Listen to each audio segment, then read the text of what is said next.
Pour Al-Qaïda, la guerre médiatique est devenue aussi importante, sinon plus, que les actions militaires en elles-mêmes. L'arme, c'est la caméra. Ce qu'il y a de plus impressionnant dans les films du djihad, c'est l'allure des guerriers qui s'apprêtent au combat. Ils respirent la force et l'orgueil. Et puis les discours de Ben Laden, bien sûr. Al-Qaïda ou Ben Laden doivent être les noms les plus connus avec Coca-Cola, sans doute aujourd'hui. Donc ça a une valeur commerciale et propagandiste formidable. Internet permet d'apprendre beaucoup de choses sur ce qui se passe réellement. On ne regarde pas la BBC ou CNN. Ils déforment les informations concernant les musulmans.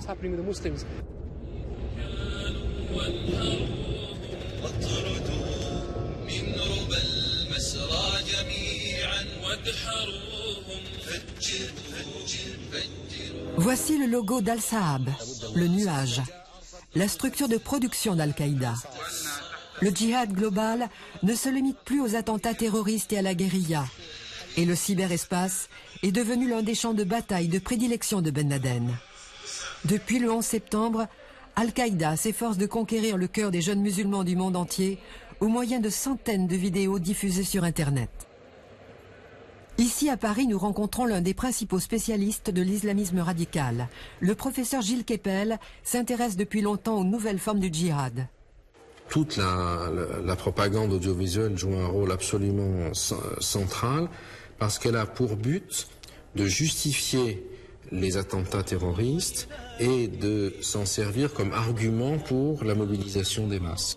Al-Qaïda n'a pas de pratique sociale, ils ne font pas du travail caritatif, ils ne sont pas dans les mosquées, ils ne s'occupent pas d'améliorer la vie des gens au quotidien, comme le font par exemple les organisations caritatives qui sont liées aux frères musulmans. Mais leur pratique sociale, ce sont les attentats. C'est le terrorisme, ça consiste à tuer. On pourrait dire qu'Al-Qaïda n'existe plus aujourd'hui qu'à travers le lien que ces productions audiovisuelles font avec le terrorisme. Sans images, Al-Qaïda ne peut pas perdurer. Al-Qaïda est contraint à faire des scoops pour faire parler d'elle. Voilà, on ouvre un site internet et vous pouvez poser des questions à Ayman Zawahiri.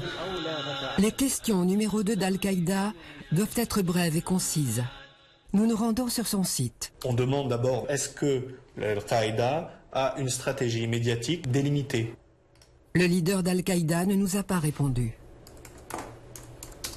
Pourtant, à Londres, nous obtenons un témoignage de première main sur les dessous de la stratégie média d'Al-Qaïda. Peu après le 11 septembre 2001, Yousri Fouda reçoit un appel qui va bouleverser sa vie. Un intermédiaire de Ben Laden promet à ce journaliste de la télévision arabe Al Jazeera un film sur les attentats. À une condition. Yousri devra se rendre au Pakistan. C'est le début d'un vrai thriller. Ils m'ont bandé les yeux pour me désorienter. J'ai compris plus tard qu'ils m'avaient conduit en lieu sûr, quelque part dans Karachi. Ce sont deux des hommes alors les plus recherchés au monde qui l'accueillent. Khaled Sher Mohammed, le cerveau des attentats du 11 septembre, et Ramzi Ben Al-Shib, le chef de la cellule de Hambourg. Ils veulent témoigner des préparatifs de l'attaque. Ramzi Ben Al-Shib était assis par terre au milieu de 3 ordinateurs portables. Khaled Sheikh Mohammed avait une demi-douzaine de téléphones mobiles autour de lui. Et Dieu sait combien de cartes SIM qu'il échangeait tout le temps.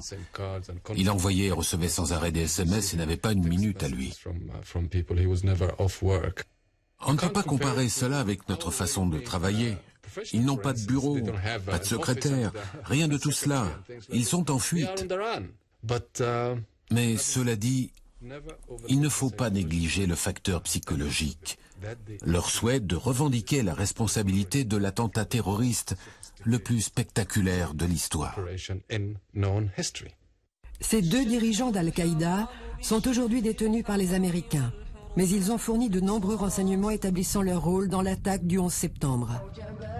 Le travail d'enquête de Yousri Fouda le prouve.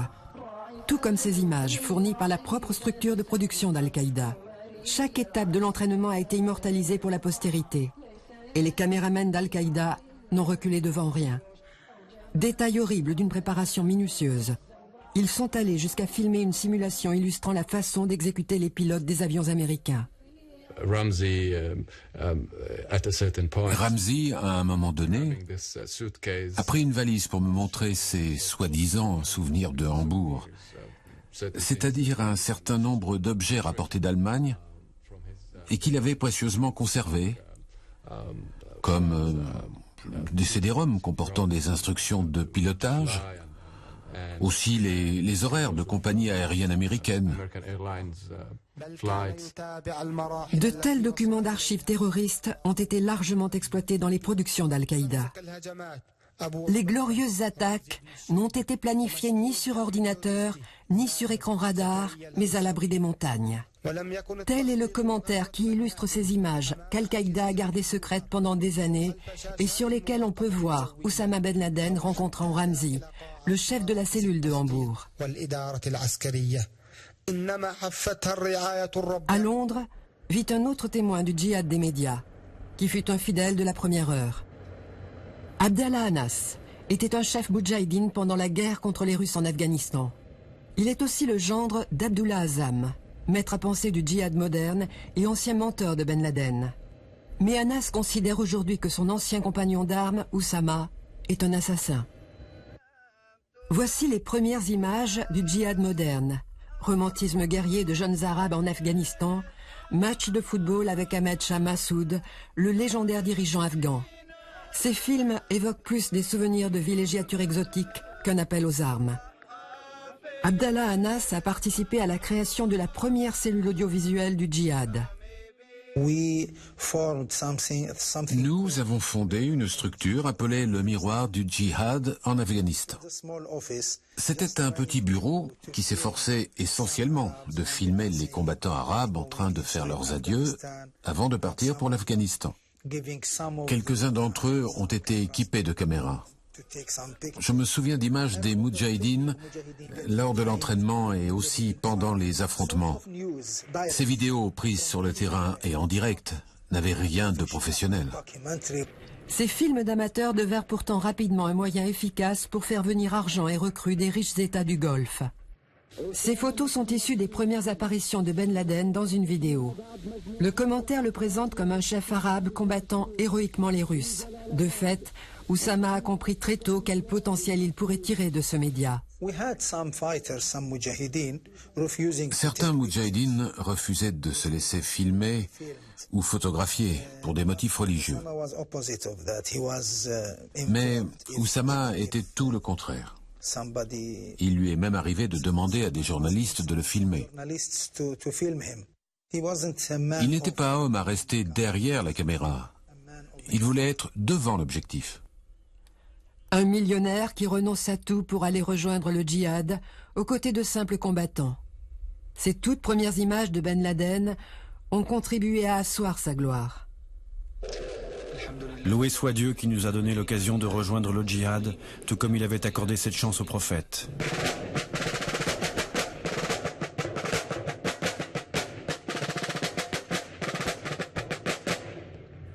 West Point, la légendaire académie militaire. C'est ici que l'on forme l'élite des officiers américains. L'offensive de propagande djihadiste y est désormais prise très au sérieux. Outre les classiques de l'entraînement commando ou du combat urbain, les élèves ont dorénavant une nouvelle matière à leur programme, la guerre médiatique. Merci, asseyez-vous. Bien, nous allons poursuivre aujourd'hui la présentation de vos projets.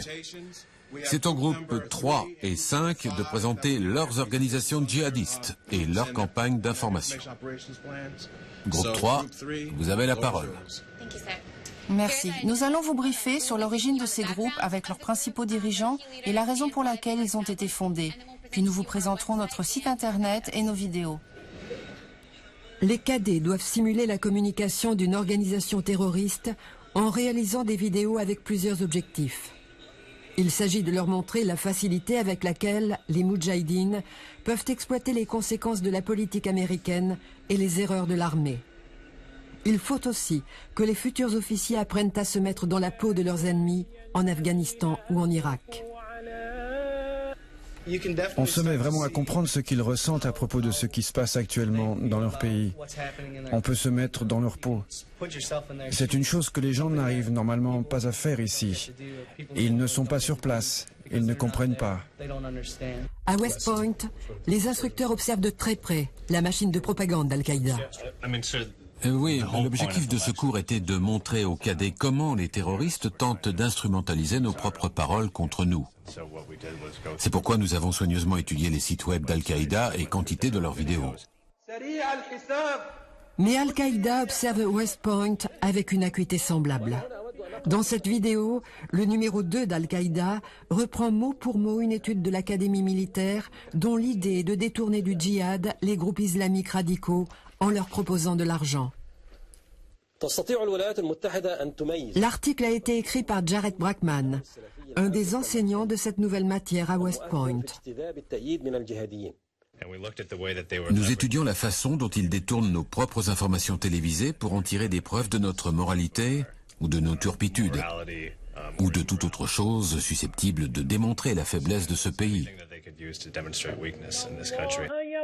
Cet homme d'Al-Qaïda qui chante en arabe est en fait originaire de Californie. Il a pour mission d'exploiter les faiblesses des États-Unis. La première question que les Américains doivent se poser est de savoir si l'Amérique a bien été battue.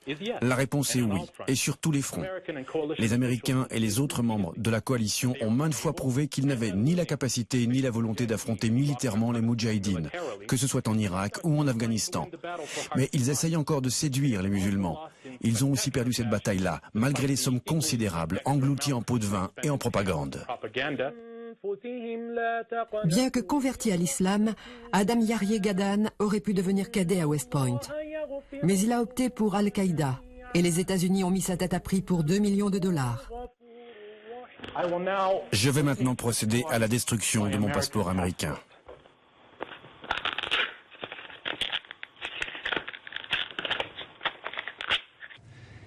Le front, au sens où nous le connaissions, qu'il soit national ou international, n'existe plus. Le front est désormais partout. Il est à Manhattan, il est ici, il est chez nous. Je pense que les cadets l'ont compris. Berlin.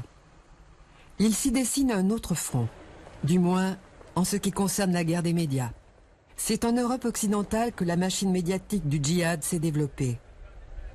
Les autorités allemandes soupçonnent Reda Sayam d'entretenir des relations avec Al-Qaïda. Lui-même se définit comme journaliste et musulman engagé. Aujourd'hui, ce ressortissant égyptien produit des vidéos sur ceux qui se convertissent à l'islam.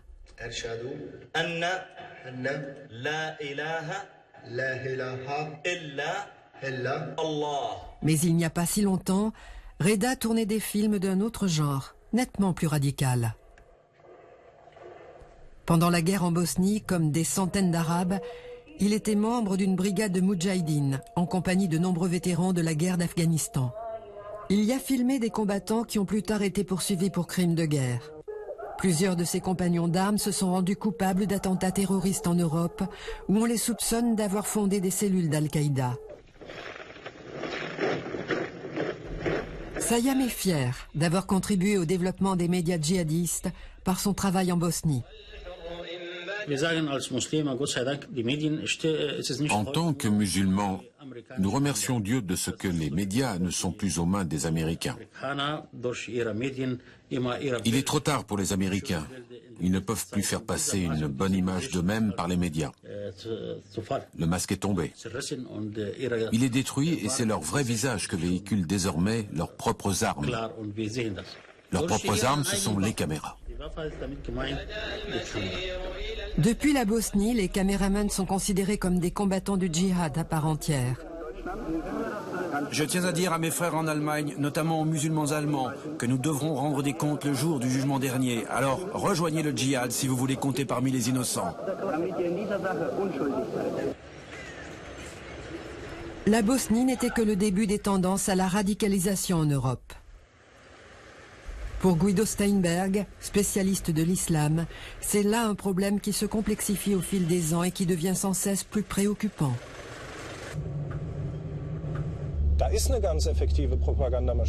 C'est une machine de propagande très efficace qui est ici à l'œuvre. Il n'y a qu'à regarder l'évolution de l'Internet djihadiste au cours de la dernière décennie. En 2001, tout cela se passait en arabe.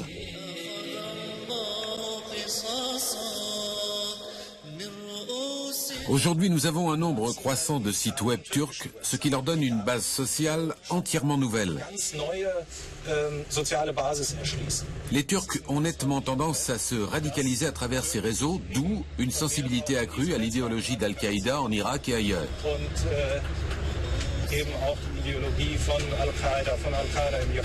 Ici, en Allemagne, avec plus de 2 millions d'individus, les Turcs représentent le groupe d'immigrants le plus important et c'est aussi le groupe de musulmans le plus nombreux dans ce pays. Si cette tendance à la radicalisation se poursuit parmi les jeunes Turcs, cela va élargir d'autant la base sociale de tout ce djihadisme. Par conséquent, le problème de sécurité que nous avions jusqu'à présent et qui se limitait essentiellement aux jeunes Arabes va devenir sensiblement plus grave. Des vidéos menaçantes sont directement adressées au gouvernement allemand et autrichien. Elles les exhortent à ne pas mettre en danger la sécurité et le bien-être de leur population par le soutien aux États-Unis. La sécurité d'État prend ces menaces très au sérieux. Les attentats ont été évités de peu. Les services spéciaux passent désormais la propagande d'Al-Qaïda au peigne fin. C'est une sorte de testament de martyr à l'état brut. Il fait ses adieux, embrasse son commandant, part, ensuite envoie l'explosion. Voici une vidéo d'Al-Qaïda en Afghanistan. D'après certains indices, des kamikazes allemands cachés dans l'île Lukush seraient en train de fomenter des attentats. Et il suffit de peu de temps pour radicaliser un citoyen ordinaire.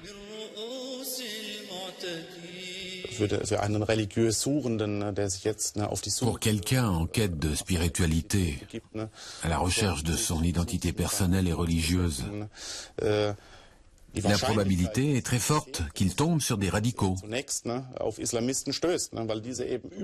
Justement parce que ceux-ci sont proportionnellement très présents sur Internet. Il faudrait que des musulmans modérés, respectueux de la Constitution, occupent une place plus importante dans les médias. Oui, c'est exactement notre problème, que les musulmans modérés ne soient pas plus actifs. Sans doute ne sont-ils pas très présents sur Internet, c'est ça? Proportionnellement, en effet. En fait, la propagande augmente constamment et elle est disponible dans de plus en plus de langues. C'est un vrai danger pour notre pays. La jeunesse d'origine musulmane en Europe est un enjeu important parce qu'elle est considérée comme pouvant commettre des attentats plus facilement, parce qu'il n'y a pas besoin de visa, parce qu'ils ont la nationalité européenne ou américaine. Et les convertis sont une cible encore plus recherchée parce qu'eux passent inaperçus.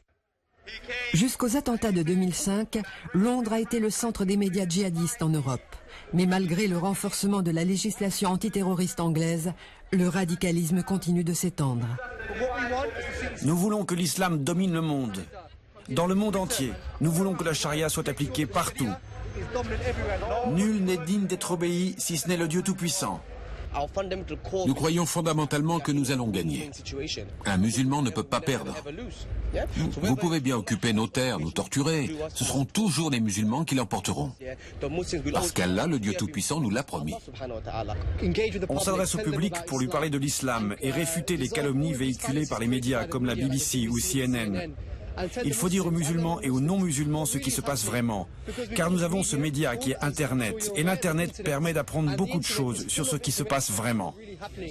Et sur Internet, comme dans ce film d'Al-Qaïda, on trouve de jeunes musulmans britanniques encore plus radicaux. Vos gouvernements, démocratiquement élus et décadents, continuent de perpétrer des atrocités contre mon peuple dans le monde entier. En les soutenant, vous vous rendez directement responsable, tout comme je suis directement responsable de la vengeance de mes frères et sœurs. Mohamed Siddiq était un des kamikazes des attentats du métro de Londres. Cette vidéo d'Al-Qaïda en images de synthèse illustre l'assassinat de 52 personnes. Ici, sous ce pont ferroviaire dans l'est de Londres, ont lieu de soi-disant séminaires sur l'islam qui couperaient le souffle à n'importe quel musulman normalement constitué. À grand renfort de paroles haineuses, l'avocat Anjem Choudary harangue de jeunes musulmans, parmi lesquels de nombreux convertis. Il les prépare au djihad, et pas seulement sur le front des médias. La croisade médiatique n'est pas un phénomène nouveau. On s'aperçoit aujourd'hui qu'en Grande-Bretagne, en Amérique, en France, en Allemagne, tous les croisés s'unissent pour occuper nos terres, voler nos ressources, tuer nos frères et nos sœurs. Et tous utilisent les médias pour arriver à leur fin. Ils diabolisent les musulmans, ils parlent d'idéologie du mal, on se croirait au Moyen-Âge. Il leur est bien égal de savoir combien de personnes meurent parce qu'ils ne nous considèrent pas vraiment comme des êtres humains. Ainsi, par exemple, quand ils tuent nos frères afghans avec des B-52, leur commandant dira « On ne fait pas le compte des morts ». Mais que quelques individus meurent dans les Twin Towers ou quelques autres dans le métro londonien, et l'on observe alors une minute de silence pour chaque personne décédée. Il n'y a donc rien d'étonnant à ce que le Tchèque Oussama Ben Laden ait dit « Comment se fait-il que notre sang ne soit pas vraiment du sang et que seul votre sang soit du vrai sang ?» Aujourd'hui, il faut que les musulmans se préparent et ils vont préparer des armes nucléaires afin de s'engager dans le djihad. On raconte manifestement beaucoup de choses aux informations. Ainsi, la télé anglaise dira qu'un hélicoptère s'est écrasé à cause d'un problème technique. Mais les Moudjahidines, eux, disent la vérité, en prouvant que ce sont eux qui ont descendu cet hélicoptère. En tant que musulmans, on sait bien ce qui se passe en terre musulmane. Chaque fois qu'on regarde la télévision, on a envie de l'éteindre. Aujourd'hui, à vrai dire, je ne regarde plus qu'Internet. Tout le reste agresse l'islam en montrant des femmes nues ou des choses qui sont contraires à l'islam. Une humanité sans morale, des gens qui se trompent, qui couchent avec la femme de leur propre frère. C'est une société en déliquescence et on ne peut plus regarder cette télévision-là. Quand vous êtes assis là, à regarder les infos, vous sentez bien qu'on vous ment. Les radicaux britanniques peuvent trouver la vérité ou ce qu'ils considèrent comme telle sur le site internet d'Omar Bakri, leur dirigeant en exil.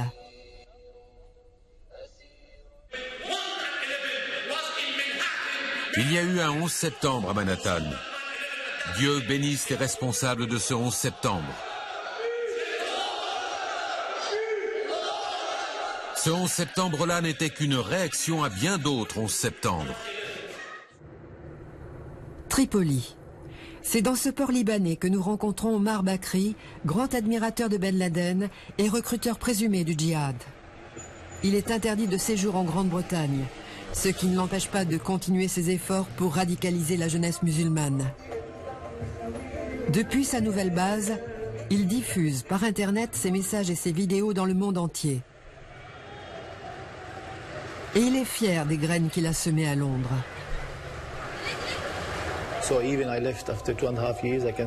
Bien que je sois parti depuis 2 ans et demi, je vois bien que les gens là-bas, mes frères, ceux qui étaient jeunes, font des progrès.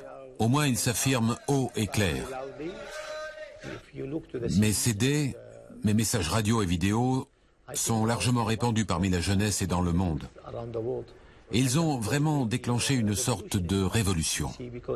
Les gens ont reçu un message clair qu'ils continuent d'étudier. Et je pense que ça aide les musulmans à comprendre la vraie nature du conflit entre la vérité et le mensonge, à comprendre ce qui s'est passé, à prendre leurs responsabilités, à savoir ce qu'ils ont à faire. Tripoli est la plus grande ville sunnite du Liban. Un environnement idéal au travail d'Omar Bakri, recruteur sympathique et efficace. Il nous montre la vieille ville où il est comme un poisson dans l'eau. Bien sûr, on se sent à l'aise ici. On est avec les nôtres, vous comprenez? Ces gens sont musulmans. On n'a pas de problème comme avec les Américains ou Britanniques qui sont corrompus. Ce sont des musulmans et on peut les saluer d'un salam alikoum. Ils croient en l'appel du cheikh Oussama Ben Laden. Ils le soutiennent. Ils ne le voient pas comme vous en Occident. Vous le voyez comme un terroriste alors qu'eux le voient comme un héros. Ben Laden, un héros, un symbole. Omar Bakri est un expert en matière de propagande. Il connaît les symboles du djihad et sait les utiliser pour manipuler la jeunesse musulmane. Omar possède quelques chevaux. Pour les Arabes, les chevaux sont les animaux les plus nobles qui soient, ce qui leur confère une grande valeur de propagande. Les chevaux sont indispensables à la préparation au djihad. Le prophète nous a demandé de prendre soin des chevaux qui sont étroitement liés au jugement dernier. Dans le Coran, le Dieu Tout-Puissant évoque souvent les chevaux. Voilà pourquoi le grand lion de l'islam, Oussama Ben Laden, apparaît fréquemment à cheval. Les chevaux jouent un rôle important dans la formation des guerriers. Parce que dans l'islam, l'équitation, la natation, la chasse, le tir au fusil, le combat font partie intégrante de l'entraînement au djihad. Mais dans les vidéos du djihad global, c'est tout de même le Coran qui est le symbole clé. Al-Qaïda veut faire croire qu'elle suit la parole de Dieu. Le Coran représente l'autorité et la Kalachnikov succède à l'épée comme symbole du pouvoir. Le drapeau noir était la bannière de guerre du prophète Mohammed et Al-Qaïda prétend tuer en son nom. Sur le registre symbolique, Al-Qaïda s'efforce d'abord de s'emparer du symbolisme islamique en général. Tout leur travail consiste à s'annexer le corpus de l'islam complètement et à considérer qu'ils sont les véritables représentants de l'islam, les véritables défenseurs de l'islam exact et authentique, face au dévoiement des oulémas du palais, des princes, des mauvais musulmans. Ben Laden choisit lui-même soigneusement les tenues de ses apparitions sur vidéo. La robe traditionnelle brodée d'or symbolise l'homme d'État. La veste de camouflage signifie « je suis un guerrier ». Là, tout de blanc vêtu, il se veut érudit religieux. En fait, il n'y a pas de normes vestimentaires particulières dans l'islam, du moins pas pour les hommes. Mais les disciples de Ben Laden interprètent jusqu'à la longueur et la couleur de la barbe. L'islam autorise les combattants sur les champs de bataille à se teindre la barbe pour se rajeunir afin d'envoyer aux musulmans du monde entier le message suivant. Je reviens car nous n'avons pas encore déposé les armes. Je crois réellement qu'Oussama Ben Laden prépare une nouvelle vague d'attentats. C'est ma lecture de son dernier message. Il menace, il prévient. Il envoie des signaux à ses frères en Amérique. L'eau est un autre symbole important dans les films du djihad.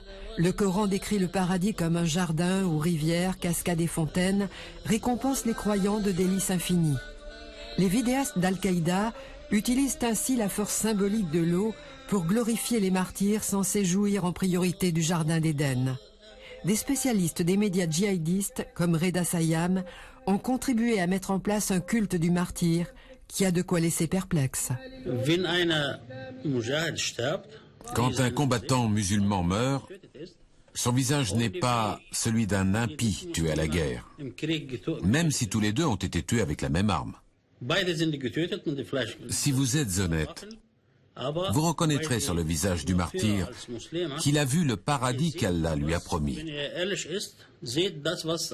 On devine sa souffrance, mais il sourit. Peut-être que des non-musulmans ne peuvent pas comprendre ça, mais un musulman a clairement vu sa place au paradis.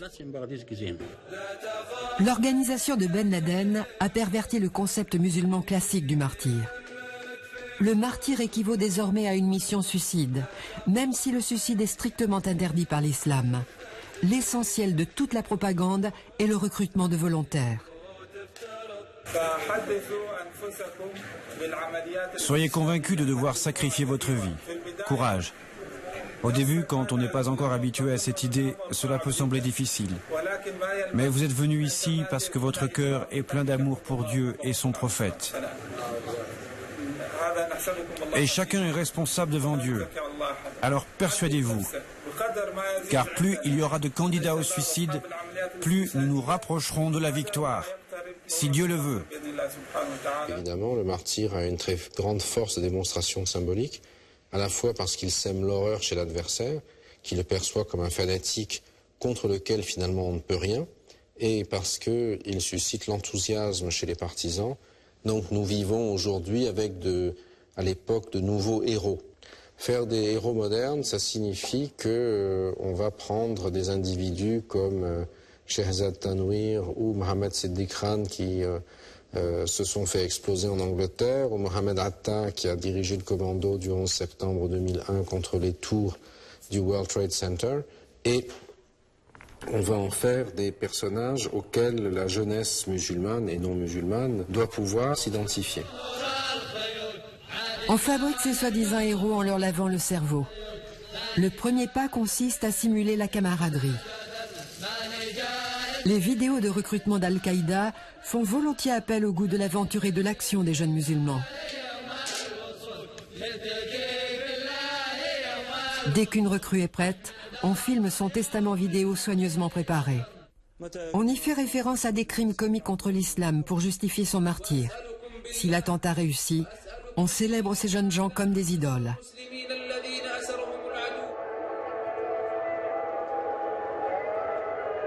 Le Caire est la plus grande ville musulmane au monde. C'est le siège de la plus vieille université islamique, longtemps très influente. On y enseigne des valeurs islamiques modérées. Sami Mahmoud et Karim sont des enfants ordinaires de la petite bourgeoisie cairote. Ils étudient le commerce, l'informatique et l'hôtellerie. Ils aiment la pop arabe et le football. Nous voulons savoir comment ils réagissent aux vidéos d'Al-Qaïda.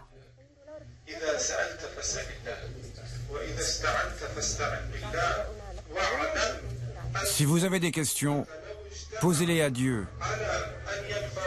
Si vous avez des problèmes, référez-vous à lui. La communauté musulmane ne peut être forte que si elle est unie.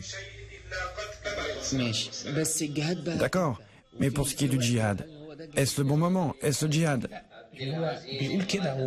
Il croit en ce qu'il dit.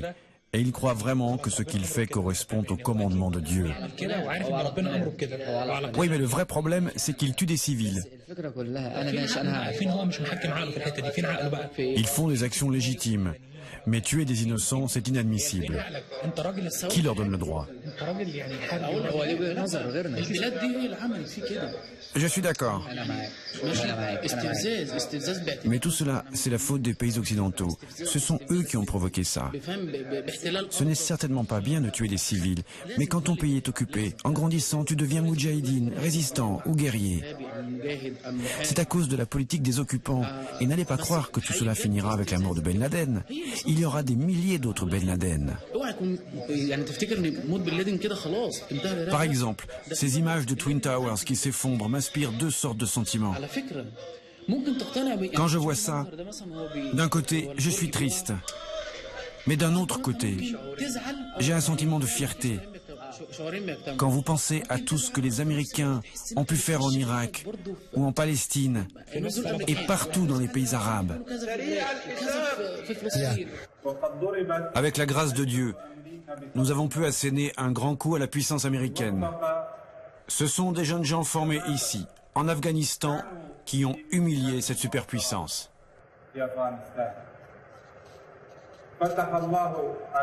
Ce genre de paroles ne lasse pas les jeunes Arabes indifférents. Il a une forte personnalité, c'est tout.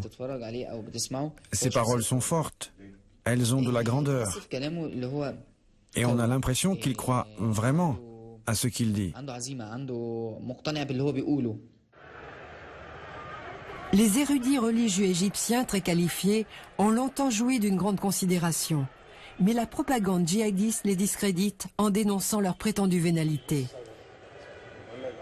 L'imam Khattab attribue cette radicalisation croissante et son impuissance à changer les choses à la politique américaine, mais aussi à son propre gouvernement. Le problème, c'est que les gouvernements du monde islamique tentent de contrôler les établissements religieux et de limiter leur marge de manœuvre. Nous sommes même moins subventionnés que le cinéma ou le théâtre. Mais les gens nous croient au service du gouvernement. En comparaison, les jeunes trouvent que Ben Laden et ses disciples sont libres et indépendants. Retour à West Point. Les cadets se penchent aujourd'hui sur un nouveau phénomène apparu grâce à Internet. Les premiers cas de ce que l'on appelle en Amérique du Nord les moudjahidines instantanés, c'est-à-dire des jeunes gens qui ont été radicalisés uniquement par le truchement du cyberespace. L'affaire de Toronto maintenant. Alors, qu'y a-t-il de particulier dans ce cas? Quels sont les éléments qui le distinguent des autres cas que vous avez pu étudier? Il y a 2 points à retenir. D'abord, ce sont des gens qui n'ont pas voyagé. Ils ne sont jamais allés outre-mer comme dans d'autres groupes. Ensuite, ils ont été recrutés dans les écoles, ce qui est un vrai problème. La planification d'attentats, l'entraînement, la recherche d'informations et tout ça dans le confort de leur banlieue tranquille. Ce que Al-Qaïda cherchait là, c'est que le mouvement s'autonomise. Les gens s'impliquent désormais personnellement, plutôt que de se reposer sur un chef de cellule ou d'attendre qu'Oussama Ben Laden diffuse un message particulier. Ils se demandent comment passer eux-mêmes à l'acte, comment frapper ce qu'ils considèrent comme l'ennemi global. Le plan présumé de la cellule de Toronto était de faire sauter le Parlement et de décapiter le Premier ministre. Nous avons interviewé l'un des suspects. Le droit canadien requiert l'anonymat pour les mineurs. Sur le web, les informations sont différentes. On finit par se dire que si ces gens combattent, s'ils sont de plus en plus nombreux, c'est que Dieu les aide. À partir de là, et si en même temps des gens te montrent des versets du Coran qui disent que Dieu aide ceux qui font cela, on finit par être complètement dérouté. Et on se dit que ce qu'ils font est une bonne chose.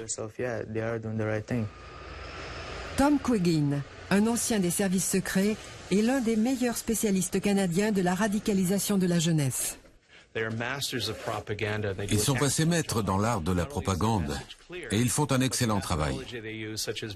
Non seulement leur message est clair, mais les méthodes utilisées comme les vidéos sont à la pointe du progrès. La plupart des vidéos réalisées par Al-Sahab, la structure de production d'Al-Qaïda, sont techniquement presque aussi bonnes que celles de MTV. Leur message est très clair. Le monde musulman est attaqué par les États croisés d'Occident. Si les musulmans veulent retrouver leur fierté et leur liberté, ils doivent inlassablement combattre l'Occident. C'est clair et simple, mais nous n'avons pas de message pour contrer cela. De plus en plus de vidéos n'incitent pas seulement à se faire exploser. Elles fournissent aussi le mode d'emploi. Ici, on explique la fabrication d'un gilet d'explosifs. Voici un extrait.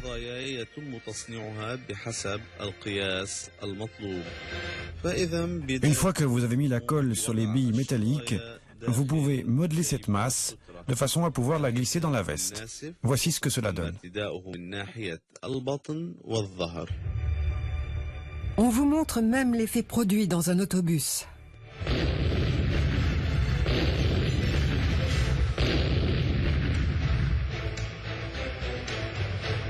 Le djihad global, Oslo. Les troupes norvégiennes participent depuis des années à des missions de l'ONU et de l'OTAN, notamment en Afghanistan. Le ministère de la Défense dispose d'un groupe de recherche très compétent sur l'islam radical. L'homme de cette vidéo, Abu Musab al-Souri, est inconnu du public. Mais Brynjar Lilja, le patron des chercheurs norvégiens, est convaincu qu'il est presque aussi important pour Al-Qaïda que Ben Laden. Brynjar a publié le premier ouvrage sur ce mystérieux djihadiste. Né en Syrie, mais détenteur d'un passeport espagnol, Al-Souri parle 4 langues. Il a reçu un entraînement de combattant d'élite. Mais ce qui rend cet ingénieur et historien vraiment dangereux, c'est son rôle de stratège de la nouvelle Al-Qaïda. Ici, il explique que les djihadistes ne doivent pas tant former de groupes organisés qu'un mouvement flexible qui puisse répandre partout idées et plans via Internet. Al-Souri a vraisemblablement été arrêté au Pakistan en 2006 par les Américains. Mais ses nombreux textes et vidéos continuent d'inspirer les islamistes radicaux. What he suggests is that the message should be directed towards Al-Souri recommande de diffuser les messages directement vers les masses au lieu de se limiter à une élite. Les messages doivent être adaptés aux différents groupes ciblés. Il faut produire une gamme diversifiée d'outils de propagande pour répondre aux besoins des groupes djihadistes. movement, including educational material, du matériel didactique, des films d'entraînement, des produits destinés à effrayer l'ennemi, des vidéos célébrant le martyre et stimulant le moral des recrues. Beaucoup de choses comme ça.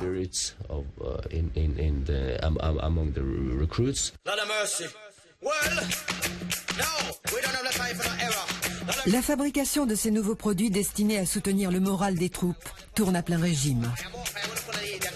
Cette chanson rap, appelée Sales infidèles, n'est qu'un exemple parmi les messages du djihad moderne.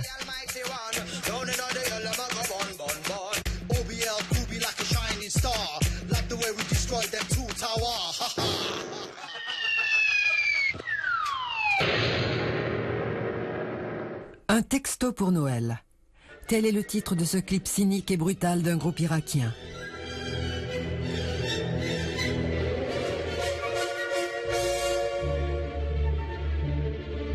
Les jeux vidéo sont la dernière trouvaille du répertoire d'Al-Qaïda. On pourrait considérer tout cela comme une plaisanterie de mauvais goût dans l'espace virtuel, si ces mêmes pages web nous fournissaient aussi le mode d'emploi pour le montage, l'entretien et l'utilisation de fusils d'assaut. Les experts norvégiens savent que les sites web doivent emporter la confiance des sympathisants. Alors le djihad médiatique dispose de ses propres canaux de distribution. On appelle Société djihadiste de médias une entité qui se présente en tant que groupe de communication et qui produit, reproduit et distribue du matériel de propagande sur Internet. La plupart sont probablement des travailleurs indépendants. Ils n'exercent pas nécessairement dans la même zone géographique, mais peuvent collaborer sur différents projets via Internet. Ces groupes de communication cherchent parfois du personnel qualifié, des gens maîtrisant le montage ou la traduction en telle ou telle langue. Ces cellules se répartissent sur toute la planète.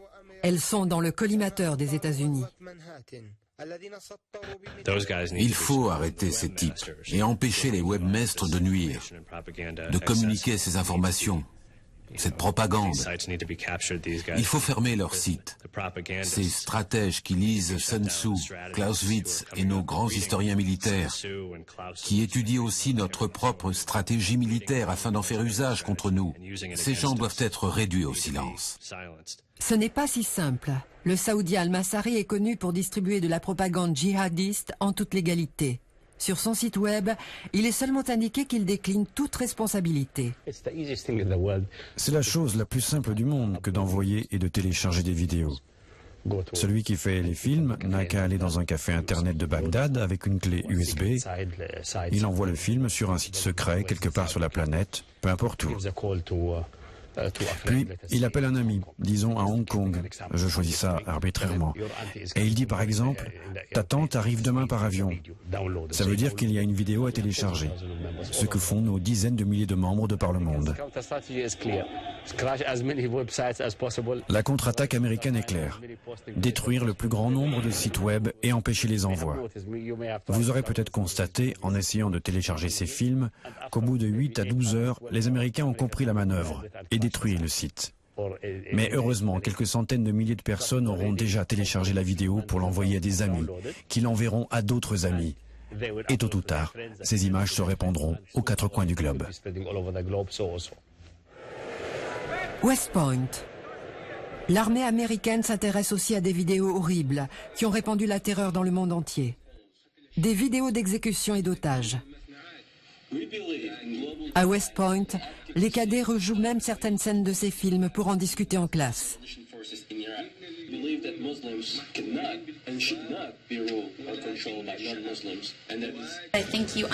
Je pense que cela nous permet de mieux comprendre notre ennemi dans le type de combat que nous avons à livrer. Il n'y a plus de front, plus de tranchées. Avec ça, on sait à quoi s'attendre dans ce genre de lutte. Al-Qaïda a longtemps justifié ces vidéos barbares par leur effet démoralisant sur l'armée américaine et ses alliés.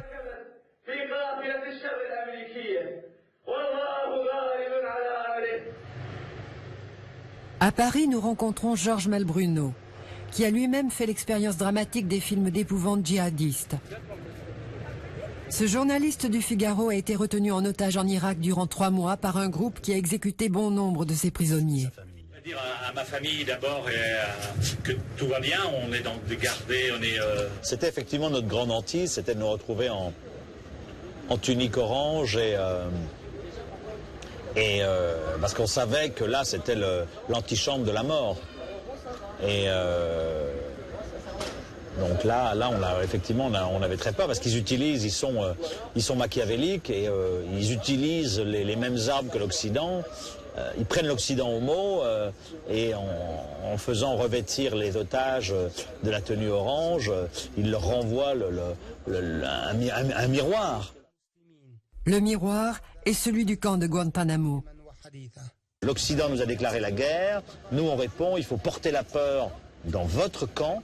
Donc c'est bien aussi pour ça d'ailleurs que les vidéos montent dans la dramatisation.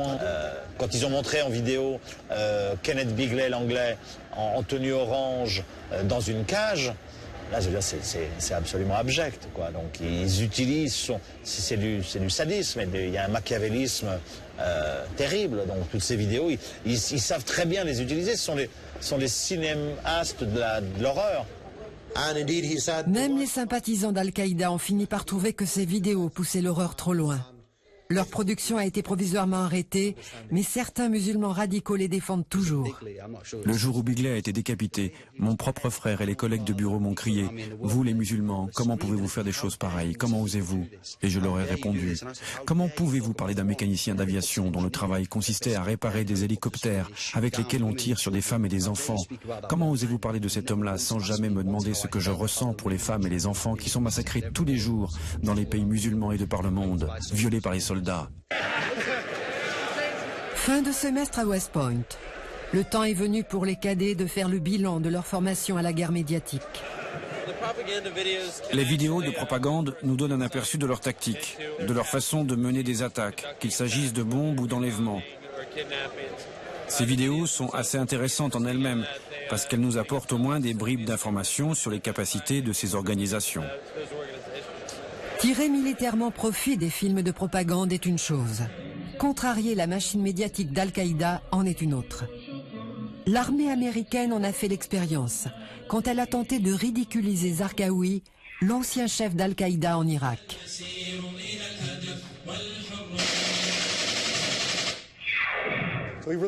Nous avons diffusé cette vidéo qui le montre menant fièrement ses troupes dans le désert et tirant à la M249, une mitrailleuse légère.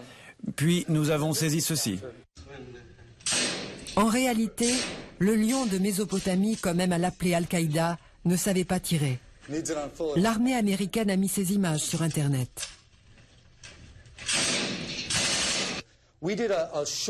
Après que nous ayons diffusé cette vidéo à Bagdad, nous avons fait faire une étude pour voir si, oui ou non, il y avait eu une résonance quelconque parmi les communautés djihadistes en ligne. Et nous avons constaté que cela n'avait pratiquement eu aucun effet. La plupart des gens l'ont ignoré. Nous en avons conclu que c'était parce que cela venait de nous, Américains, et que nous suggérions aux gens ce qu'ils devaient en penser. Zarqawi a été tué par une bombe américaine, mais il est entré dans la légende des musulmans radicaux. Les Américains ont compris leurs problèmes de crédibilité dans le monde islamique. En tant qu'Américains et Occidentaux, il n'y a pas grand-chose que nous puissions faire pour discréditer Al-Qaïda et les mouvements qui lui sont associés. Il faudrait que des voix s'élèvent au sein de l'islam lui-même. On en a des exemples. Cette vidéo d'Arabie Saoudite, la patrie de Ben Laden, ressemble à un film d'Al-Qaïda. Elle a pourtant été réalisée à partir de films confisqués et elle est dirigée contre l'organisation terroriste. Après un programme de rééducation, les recrues d'Al-Qaïda regrettent même les méfaits qu'ils avaient l'intention de commettre. Se faire exploser, se suicider signifie aussi tuer d'autres gens. C'est ça le problème. Personne n'était conscient de l'ampleur des dégâts que cela pouvait occasionner. C'était de la folie. Voici la construction d'une voiture piégée filmée par un caméraman djihadiste. L'attentat projeté a pu être empêché. De nombreux Saoudiens pensent que les vidéos anti-Al-Qaïda sont une arme efficace dans la lutte contre le terrorisme. Londres. Abdallah Anas, un des pionniers du djihad des médias, est aujourd'hui un opposant de poids à la terreur aveugle. Il écrit un livre sur sa vie de combattant lors de la guerre d'Afghanistan contre l'Union soviétique. Lui et bon nombre de ses camarades d'alors condamnent la voix sanglante qu'a pris Ben Laden. Les médias ont joué un rôle très important dans la diffusion du djihad. Bien sûr, quand ce sont des érudits religieux qui contrôlent l'idée du djihad, c'est complètement différent. L'idée de djihad est en train de dévier sérieusement. Maintenant, tout le monde veut parler du djihad. Mais quelle sorte de djihad? Le fait de tuer des civils, de détourner des avions, d'enlever des touristes. Personne n'est à l'abri. Femmes, enfants, occidentaux ou non, musulmans ou non. Abdallah a connu le véritable djihad, alors que les jeunes Anglais récemment convertis à l'islam croient plutôt au message de la machine médiatique des radicaux. Ces gens viennent en terre musulmane, peu importe pourquoi. Qu'il s'agisse d'une guerre, pour la chrétienté, pour l'antéchrist ou pour le pétrole est sans importance. Ils viennent en terre musulmane, ils massacrent des musulmans et s'attendent à ce qu'il n'y ait aucune réaction. On peut bien avoir 50 milliards de vidéos djihadistes, mais si l'Amérique et la Grande-Bretagne n'attaquaient pas les musulmans, il n'y aurait pas de djihadistes. C'est aussi simple que ça.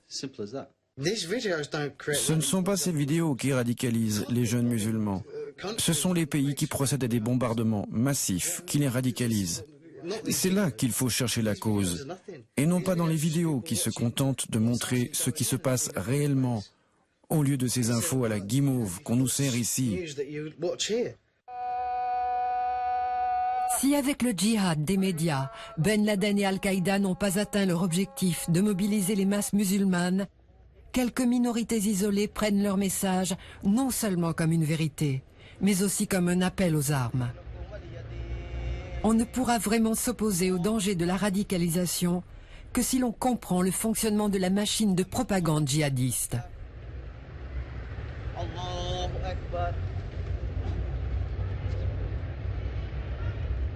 Allah